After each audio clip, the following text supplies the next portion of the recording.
You ask Tiger to calculate. This deals with long subtraction.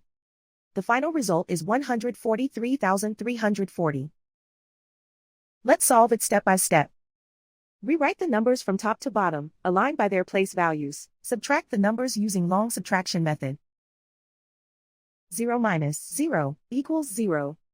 Because the upper digit, 0, in the tens column is too small to get a positive difference, borrow 1 from the digit, 7, in the next number place which becomes 6, and get 10. 10 minus 6 equals 4. 6 minus 3 equals 3. Write 3 in the thousands place. Write 4 in the 10,000s place. Write 1 in the 100,000s place. And so the final result is 143,340.